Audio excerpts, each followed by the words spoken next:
अस्सलाम वालेकुम, नमस्कार, सत श्री अकाल एंड गुड इवनिंग। मैं हूं आरज़ू काज़मी और आप हमेशा की तरह से देख रहे हैं भेजा फ्राई। जी हाँ, भेजा फ्राई के नए एपिसोड के साथ हम हाज़िर हैं और हमेशा की तरह से पहले कि हम चलें अपनी टॉपिक की तरफ, आप सबसे रिक्वेस्ट है कि प्लीज़ जिसने भी चैनल को सब्सक्राइब नहीं किया है, चैनल सब्सक्राइब करना ना भूलिएगा। साथ-साथ बेल आइकॉन को भी क्लिक कर देंगे तो जी जैसे ही कोई नई वीडियो आएगी आपको फ़ौरन ही नोटिफ़िकेशन भी मिल जाएगा। बात आज हम करेंगे किसी न्यूज़ की नहीं लेकिन एक टॉपिक पे बात करेंगे और वो ये कि आखिर पाकिस्तान के जो पॉलिटिशियंस हैं, पाकिस्तान की जो एस्टैब्लिशमेंट है, पाकिस्तान के जो पॉलिसी मेकर्स हैं, वो इस बात से खौफज़दा क्यों हैं कि कहीं एक बार फिर नरेंद्र मोदी जी की गवर्नमेंट ना आ जाए। जी हाँ, नरेंद्र मोदी जी की गवर्नमेंट ना आ जाए, ये बात बार-बार कही जा रही है और यकीनन कहलवाई जा रही है और किससे कहलवाई जा रही है, आप सभी जानते हैं कि कई बार जो है इस तरह के स्टेटमेंट्स और इस तरह की जो ट्वीट्स हैं कि जिसमें ये कहा गया है कि जी चाहे वो अरविंद केजरीवाल हों, चाहे वो राहुल गांधी हों, चाहे वो ममता बनर्जी हों या कोई भी दूसरी पॉलिटिकल पार्टी, भारत के जो शहरी हैं, भारत के जो सिटीज़न्स हैं, वो उनको जिताएँ, उनको वोट डालें, उनके साथ रहें। ख़ैर इस वक़्त तो यकीनन ये सारा सिलसिला जो है वो अब रुक गया है, ख़त्म हो गया है इलेक्शन, अब सिर्फ़ रिज़ल्ट का सबको इंतज़ार है, लेकिन फिर भी पाकिस्तान की तरफ से कई बार फवाद चौधरी साहब ने इस किस्म की स्टेटमेंट दी, इस किस्म की ट्वीट्स लगाई, बल्कि वीडियो तक बना डाली और उनका यही कहना था कि मोदी जी जो हैं वो दोबारा से प्राइम मिनिस्टर बन के ना आ सकें, उनकी पार्टी को हरा देना चाहिए और दूसरी कोई भी पॉलिटिकल पार्टी जो है उसके लोगों को आगे लाना चाहिए और उनके लीडर्स को लाना चाहिए। बहरहाल ये बार-बार पाकिस्तान की तरफ से एक नैरेटिव दिया गया। उसकी क्या वजह हो सकती है पाकिस्तान के पॉलिटिशियंस और पाकिस्तान के जो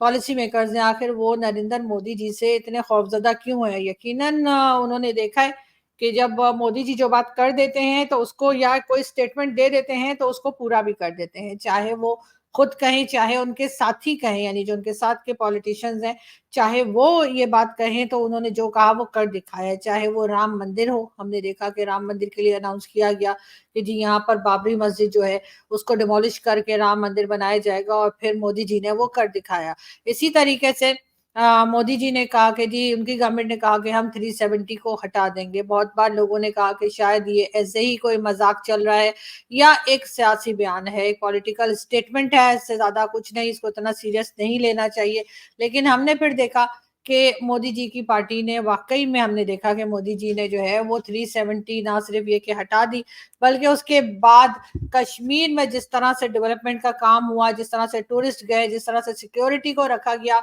वो जो बार-बार हम देखते थे पत्थरबाज़ी चल रही है या कोई ना कोई जो है वो दूसरी साइड पाकिस्तान साइड से या किसी और साइड से जो है वो कश्मीर में दाखिल हो रहे हैं, वो सिलसिला भी काफ़ी हद तक कम हो गया। वहाँ के लोग जो हैं वो सुख चैन से रहने लगे और कई चीज़ों में जो है मोदी जी यहाँ पर भी सही साबित हुए। फिर वो लेकर आए जी सीएए का कानून। उन्होंने कहा कि जी जो पाकिस्तान, बांग्लादेश और उसके साथ-साथ उन्होंने कहा अफ़गानिस्तान और कई दूसरी कंट्रीज़ में जो माइनॉरिटीज़ के लोग हैं, अगर वो परेशान हैं, तो वो पाकिस्तान से हों या किसी भी दूसरी कंट्री से वो भारत आ सकते हैं और उनको सिटीज़नशिप दी जाएगी। उसके ऊपर भी एक हंगामा रहा जी, बड़ा शोर मचा और कई तरह के हमने देखे प्रोटेस्ट भी चलते देखे, लेकिन बहरहाल मोदी जी ने जो है वो कानून अपना लाके ही रहे और उसके बाद उसको इम्प्लीमेंट भी कर दिया, बल्कि इलेक्शन के दौरान ही तकरीबन 14 या उससे भी ज़्यादा लोगों को जो है सिटीज़नशिप दे भी दी गई। अब यकीनन ये चीज़ें देखते हुए जब अब ये कहा गया है कि जी 6 मंथ्स के अंदर जो है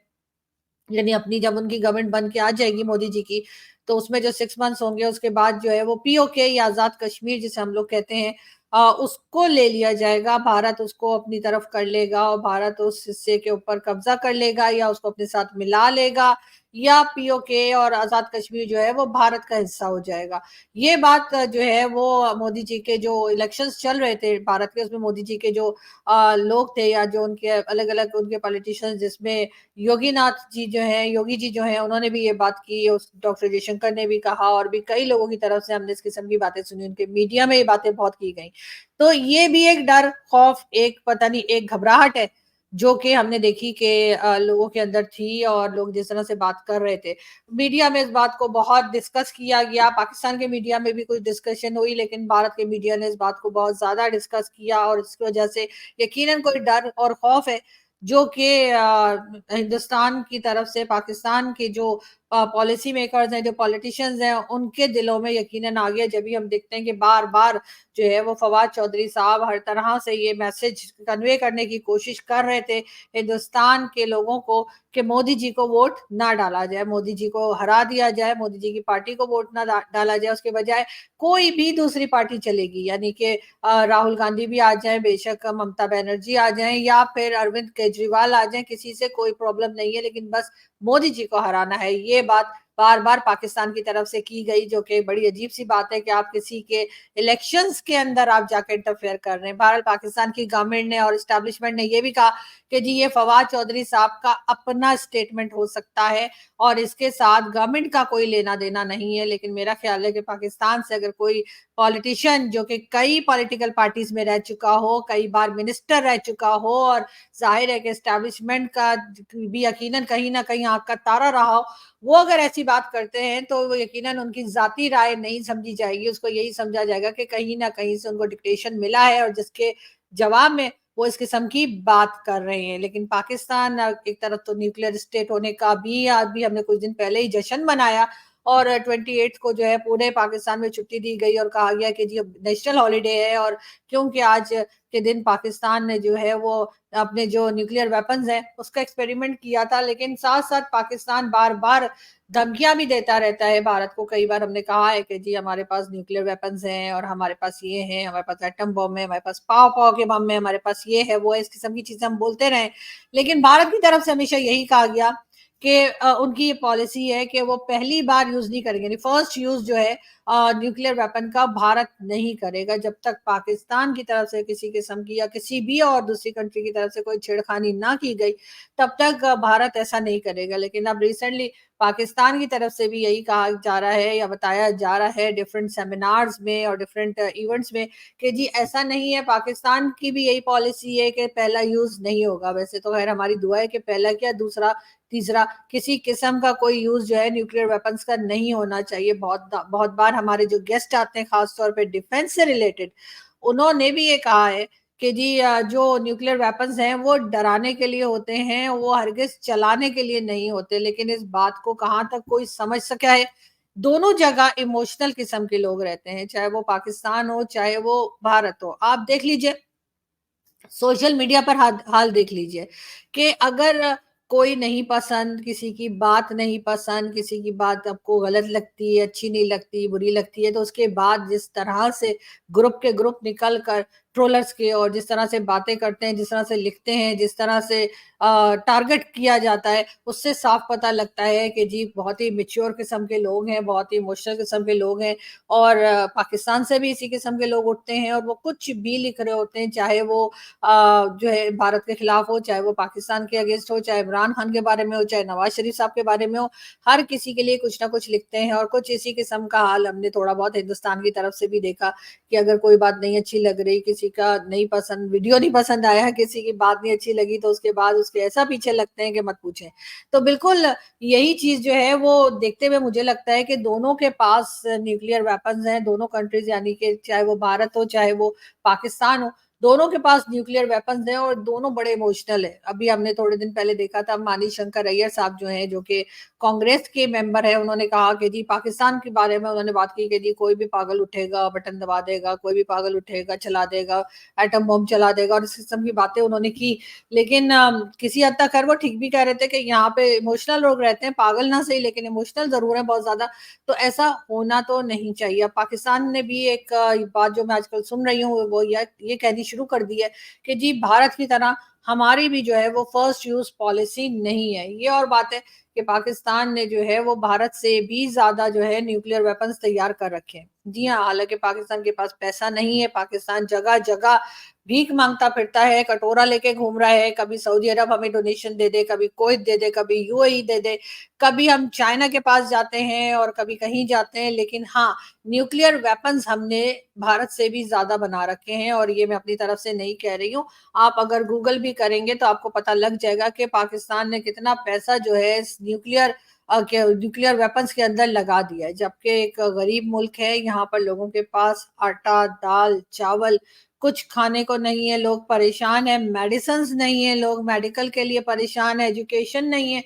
एजुकेशन सिस्टम सही करने के पैसे नहीं है। लेकिन हाँ, न्यूक्लियर वेपन्स जो है वो बनाने के, बल्कि भारत से ज़्यादा, जिसकी इकोनॉमी हमसे कहीं आगे है, और हम हर चीज़ में भारत से कंपेयर करने लग जाते हैं, लेकिन प्रॉब्लम यही है कि भारत हमें, क्योंकि सबसे ज़्यादा हम भारत को ही देखते हैं, भारत की बात को समझते हैं, लेकिन खैर कंपेयर करना बनता नहीं है। इसलिए कि जिस तरह से भारत की 5 ट्रिलियन की इकोनॉमी है, हमारी तो खैर बिल्कुल कहीं आस-पास भी नहीं है, उसके बावजूद हम जो है इतना पैसा हम न्यूक्लियर वेपन्स में लगा देते हैं, इतना पैसा हम हथियार खरीद रहे हैं, कभी टैंक खरीद रहे हैं, कभी जेट फाइटर खरीद रहे हैं, कभी क्या इसी किस्म के लड़ाई झगड़े में इस्तेमाल होने वाली चीज़ें जितनी पाकिस्तान में खरीदी जाती हैं, एक ऐसी कंट्री जिसके पास खाने के लाले पड़े हुए हैं, जिसके पास रोटी खाने को नहीं है, वो सिर्फ़ और सिर्फ़ गोला-बारूद ही खरीदता चला जा रहा है। ये यकीनन एक बड़े अफ़सोस की बात है और ऐसा नहीं होना चाहिए, लेकिन हमें बार-बार डराया जाता है। अगर हम ऐसा नहीं करेंगे, भारत हम पे अटैक कर देगा, अगर हमने ये नहीं किया, भारत हमें खा जाएगा। ये बात कभी हमारे लिए, चाइना के लिए, बांग्लादेश के लिए, अफ़गानिस्तान तक के लिए, जो अफ़गानिस्तान जो हमें मुसलसल नॉन स्टॉप हिट करता चला जा रहा है, हर दूसरे-तीसरे दिन हमारे कई लोग जो हैं उनकी जानें जा रही हैं। ये बात हम अफ़गानिस्तान के लिए भी नहीं कहते कि अफ़गानिस्तान हमें खा जाएगा, जबकि अफ़गानिस्तान ने कई बार हमें कहा है कि जी ये केपीके का एरिया जो है वो उनका है और वो केपीके के एरिया को ले लेंगे, और कभी कहते हैं इस्लामाबाद तक आ जाएँगे, कभी कहते हैं इस्लामाबाद की मारगला पहाड़ियों तक आ जाएँगे। क्या कुछ जो है वो अफ़गानिस्तान के लोग कह चुके हैं, लेकिन अफ़गानिस्तान के लिए इतने सख्त अल्फाज़ के वो हमें खा जाएगा, हमें उससे डर है, वो हमारे ऊपर अटैक कर देगा। इस किस्म की बातें हमें अफ़गानिस्तान के बारे में नहीं बताई जाती, लेकिन हाँ, भारत के लिए ज़रूर कही जाती है। लेकिन भारत का मैं ये भी कहती चलूँ कि बिल्कुल भारत को हमने नहीं देखा कि उन्होंने कभी किसी और की ज़मीन पे कब्ज़ा किया हो। जब तक जहाँ तक कश्मीर की बात की जाती है, कश्मीर एक डिस्प्यूटेड एरिया है और उसके ऊपर यकीनन भारत ने बहुत बार हक जताया है और कहा भी है कि जी वहाँ पर आप लोगों से पूछ लीजिए वो क्या चाहते हैं, लेकिन ज़ाहिर है कि हम क्या पूछें अपने लोगों से, क्योंकि इस वक़्त पाकिस्तान की तरफ जो कश्मीर का हिस्सा है, वहाँ पर जिस तरह से लोग नाराज़ हैं, और कुछ टाइम पहले जब जो प्रोटेस्ट वग़ैरह हुए थे, उसको देखते हुए यकीनन डर खौफ़ है। बिल्कुल एजेंसीज़ के दिल में भी है और साथ-साथ गवर्नमेंट के दिल में भी है कि अगर हमने पूछा और उन्होंने कहा कि जी हमने आपके साथ नहीं रहना है, तो फिर हम क्या मुँह लेकर जाएँगे और हम क्या करेंगे? तो यकीनन ये चीज़ें भी जो है वो बहुत पाकिस्तान के जो गवर्नमेंट है उसको डरा रही है, धमका रही है, या जो भी कहिए कि वो बहुत खौफ़ज़दा है। इसलिए भी वो कश्मीर के लोगों से कुछ पूछना नहीं चाहते। मगर साथ-साथ मोदी जी की गवर्नमेंट ना आ जाए, ये बात को लेकर भी पाकिस्तान की एस्टेब्लिशमेंट और पाकिस्तान की जो गवर्नमेंट है, उनमें काफ़ी डर और खौफ़ है। और आपने देखा होगा कि जब इमरान खान की गवर्नमेंट थी, तो इमरान खान ने कई बार कहा था कि हम भारत से उस वक़्त तक बात नहीं कर सकते, जब तक नरेंद्र मोदी जी की गवर्नमेंट है। अब इमरान खान साहब ऐसा क्यों कह रहे थे? ज़ाहिर है इमरान खान को भी उस वक़्त की एस्टेब्लिशमेंट, उस वक़्त की जो एजेंसीज़ और फ़ौज थी, उसने ही ये कहने को कहा होगा, वरना इमरान खान हो, चाहे नवाज़ शरीफ हो, चाहे शहबाज़ शरीफ हो, या कोई भी दूसरा लीडर, चाहे वो ज़रदारी साहब ही क्यों ना हो, अपनी मर्ज़ी से, अपने चॉइस से कोई बात नहीं कर सकते, ये बात भी सभी को मालूम है। तो इस वक़्त इमरान खान का ये कहना, जब वो प्राइम मिनिस्टर थे, इमरान खान साहब का ये कहना कि जब तक नरेंद्र मोदी जी की गवर्नमेंट है, पाकिस्तान भारत से बात नहीं करेगा, तो यकीनन ये बात किसी और ने कही होगी, इमरान खान से कहलवाई गई होगी। लेकिन बात सारी ये है कि ये डर खौफ किसका है? मोदी जी का इतना क्या डर खौफ है, क्योंकि मोदी जी तो लास्ट टाइम भी जब नवाज़ शरीफ साहब की गवर्नमेंट थी, तो वो आए थे और बड़े अच्छे से आए थे, और उन्होंने शादी में शिरकत भी की थी और गिफ्ट्स भी लेकर आए थे, उनकी माताजी से भी मिले थे और एक अच्छे टर्म्स बनाने की कोशिश की थी। हर तरह का धोखा तो फिर हमने दिया था ना, जैसे हमने वाजपेयी साहब के आने के बाद कारगिल किया था, ऐसे ही हमने मोदी जी के आने के बाद पठानकोट किया था, और उसके बाद सिलसिला चलता ही रहा। तो फिर इस तरीके से तो मेरा ख्याल है कि प्राइम मिनिस्टर नरेंद्र मोदी जो हैं, उनको कहना चाहिए कि हम पाकिस्तान से बात नहीं करेंगे, लेकिन ये कि यहाँ से अजीब नखरे दिखाए जाते हैं, यानी कि गलती भी हम करेंगे, धोखा भी हम देंगे और उसके बाद नखरे भी हम ही दिखाएँगे। ये वाला सिलसिला पाकिस्तान का जो चलता है, वो मेरा ख़्याल है कि अब ज़्यादा देर चलने वाला नहीं है, क्योंकि लोगों को, पाकिस्तान के लोगों को समझ आ गई है। लेकिन साथ-साथ न्यूक्लियर एसिड्स की जो हम बात करते हैं, तो बिल्कुल उसके लिए भी हम यही देखते हैं कि किस तरह से बार-बार हम सिर्फ़ इसी पे चौड़े होते रहते हैं कि चाहे हमारे पास खाने को नहीं है, लेकिन एटम बम तो रखा हुआ है। और अगर हम उसके अगेंस्ट कोई बात करें कि चलिए ठीक है आपने बना लिया, भारत ने भी एटम बम बनाए तो चले हमने भी कर लिया, न्यूक्लियर वेपन्स हमने भी बना लिए, लेकिन उसके बाद भारत की इकोनॉमी कहाँ है, भारत की फॉरेन पॉलिसी किधर गई है और आपका क्या हाल है, ये भी सभी लोग जानते हैं और सभी देख रहे हैं। बात तो ये होती कि अगर आपने भी न्यूक्लियर वेपन्स बना लिए होते, पाकिस्तान ने भी न्यूक्लियर वेपन्स बनाने के बाद पाकिस्तान ने जो है अपने लोगों को रोटी भी दी होती, पाकिस्तान में बिजली भी होती और पाकिस्तान में वो सारी प्रॉब्लम्स ना होती जिस वक्त हैं, तो यकीनन पाकिस्तान के लोग भी शायद वाह वाह कर रहे होते, लेकिन ऐसा नहीं है। दूसरी तरफ हम जब देखते हैं भारत को, तो भारत ने भी न्यूक्लियर वेपन्स बनाए, भारत ने भी सब कुछ किया, लेकिन उसके बाद इकोनॉमी भी अपनी संभाली। वो किसी के आगे नहीं जा रहे कि जी हमें कोई प्लेन दे दो ताकि हम सऊदीया जा सकें या हम अमेरिका जा सकें, या हमारा लोन माफ कर दो या हमें मजीद लोन दे दो या हमारी मदद कर दो, या हमें IMF के पास जाके नाक रगड़ते हुए जो दिखाई देते हैं वो हमें भारत ऐसा नहीं दिखाई देता। हर एक से सीखना चाहिए और मेरा ख्याल है कि यहाँ पर भी पाकिस्तान को इस वक्त सीखने की जरूरत है। और ये जो बार बार एटम बम करके और न्यूक्लियर वेपन्स की हम धमकियां लगाते हैं, वो भी हमें रोकनी होगी और एक साफ और क्लियर स्टेटमेंट पाकिस्तान को देना होगा कि जी नो फर्स्ट यूज, जैसे कि भारत ने दिया है। ये क्या कि आप किसी सेमिनार में खड़े हो गए तो आपने कह दिया नहीं जी पाकिस्तान की भी यही पॉलिसी है, नो फर्स्ट यूज, लेकिन हमने कहीं सुना तो नहीं, हमने कहीं पढ़ा तो नहीं कि ऐसा कुछ है। तो अगर वाकई में पाकिस्तान की यही पॉलिसी है तो इतने सालों से खामोश क्यों थे, जब बार बार भारत कहता था कि जी, या भारत के पैनलिस्ट हमारे पास आते थे या अपने टीवी चैनल्स पे बैठकर भी जब वो ये बात करते हैं कि जी भारत की नो फर्स्ट यूज पॉलिसी है, तो उस वक्त पाकिस्तान खामोश क्यों रहे, पाकिस्तान के पैनलिस्ट जवाब क्यों नहीं देते। उसकी साफ वजह यही है कि ये अभी अभी यू टर्न जो मारा गया है वो रिसेंटली पाकिस्तान ने शायद अभी किया है। इससे पहले तो हम कहते थे नहीं जी हमारी तो कोई ऐसी पॉलिसी नहीं है, हमारा तो जब दिल करेगा हम तब अपना एटम बम चला देंगे, या जब दिल करेगा, शेख रशीद साहब के अल्फाज हैं, हमारे पास पाव पौक हैं, हम इधर फेंक देंगे उधर फेंक देंगे, ये कर देंगे वो कर देंगे। लेकिन अब जब मेरे ख्याल है कि हर चीज जो है पानी जो है नाक से ऊपर चला गया है और अब इनकी समझ में नहीं आ रहा कि ये क्या करे और किस तरह से भारत को मनाए, तो फिर ये इस बात के ऊपर शुरू हो गए कि जी हमने भी यही कहा था कि नो फर्स्ट यूज वाला। और दूसरी बात जो नरेंद्र मोदी जी की पार्टी को हरा देने का है, तो वो भी शायद इनको ऐसा लगता है कि क्योंकि राहुल गांधी या कोई और पार्टी जो कांग्रेस पार्टी या कोई और पार्टी जो है अगर वो आई, तो वो यकीनन पाकिस्तान के लिए कुछ ना कुछ सॉफ्ट कॉर्नर रखते होंगे और वो पाकिस्तान के साथ जो मर्जी होता हो पाकिस्तान के साथ बात करेंगे। लेकिन मेरे ख्याल से तो जब कांग्रेस की गवर्नमेंट थी, जहां तक मैंने सुना है, तो तब भी पाकिस्तान के टर्म्स अच्छे नहीं थे। तो फिर अब क्या चमत्कार हो जाएगा कि कांग्रेस आएगी तो वो पाकिस्तान के साथ बहुत अच्छे टर्म्स रखेगी और बाकी कोई नहीं रखेगा। अगर आप लोग सही काम करेंगे, यानी पाकिस्तान की बात कर रही हूँ, अगर आप लोग अपने टर्म्स ठीक करना चाहते हैं तो आपको अपनी हरकतें सही करनी होंगी, आपको अपने आप को बेहतर बनाना होगा ताकि हमारे पड़ोसी ना सिर्फ भारत बल्कि अफगानिस्तान, ईरान, चाइना, किसी को हमसे शिकायत ना हो। तब जाकर जो है वो हम ये कह पाएंगे कि हाँ जी हमारे तमाम पड़ोसी, हमारे तमाम नेबरिंग कंट्रीज जो हमारे साथ खुश हैं, और तभी हम आगे बढ़ पाएंगे। अदरवाइज तो यही होता रहेगा कि कभी हमें इससे खतरा है और कभी हमें उससे खतरा है, और उसके बाद हम बात भी करना चाह रहे हैं, हम ट्रेड भी करना चाह रहे हैं, लेकिन हम साथ ही साथ जो गवर्नमेंट अभी दोबारा आने वाली है एक बार फिर नरेंद्र मोदी जी की, हम उसके बारे में नेगेटिव भी बोलते जा रहे हैं। ये हमारा जो कहना चाहिए कि दो चेहरे हमारे जो है वो हर जगह में दिखाई देते हैं, और यही वजह है कि हमारे फेलियर की वजह यही है कि हम हर जगह डबल गेम खेलते हैं। एक तरफ हम कह रहे हैं हमने भारत से टर्म्स जो है वो बेहतर करने, और दूसरी तरफ हम उन्हीं की गवर्नमेंट को